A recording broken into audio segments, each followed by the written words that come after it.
Сәлем достар, сіздермен бірге Мадина. Біз бүгін салат жасаймыз. Алдын ала қайнатылған 2 орташа қызылшаны осылай үкіштен өткіземіз. 2 орташа картопты шикілей үкіштен өткізіп аламыз.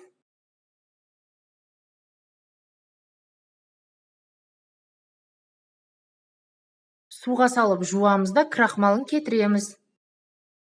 Майға салып қуырамыз картопты.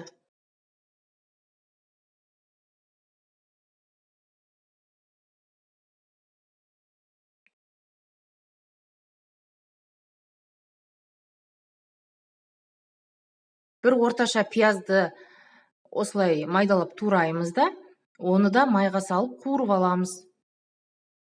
Алдын ала пісірілген сиыр етін осылай тураймыз.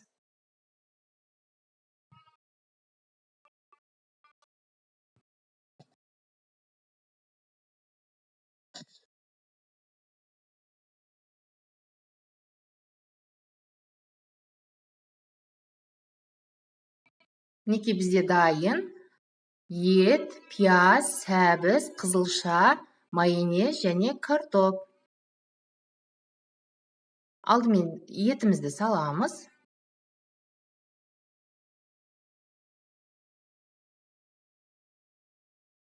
Сәбіз,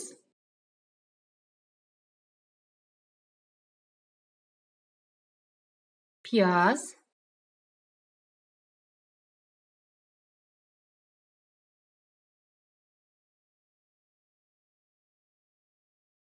қызылша, үкіштен өткен.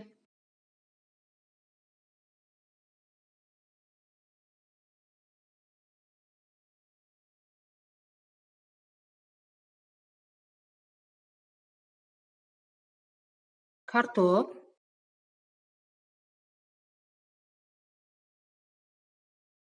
картоптың біразын саламыз.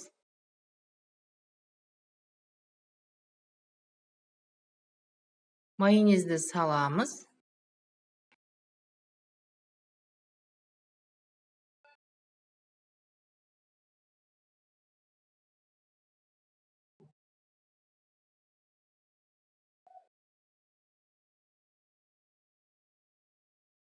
Дәміне қарай тұз саламыз. Менде ет тұздалған, сондықтан аз салдым тұзды. Жақсылап араластырамыз. Мінекей біздің салатымыз дайын, өте тез, өте дәмді болып шығады. Үй жағдайында балаларыңызға, жақындарыңызға, тіпті мерекелік дастарханға дайындасаңыздар болады. Осылай қалған картопымызды үстіне қойып, әсемдейміз. Өздеріңіздің фантазияларыңызға қарай әртүрлі етіп әсемдесеңіздер болады. Өте тез дайындалады, өте дәмді болып шығады. Сіздер де міндетті түрде дайындап көріңіздер. Менің каналыма тіркеліп, лайк басуды ұмытпаңыздар. Менің каналымда бұдан да басқа салаттар бар.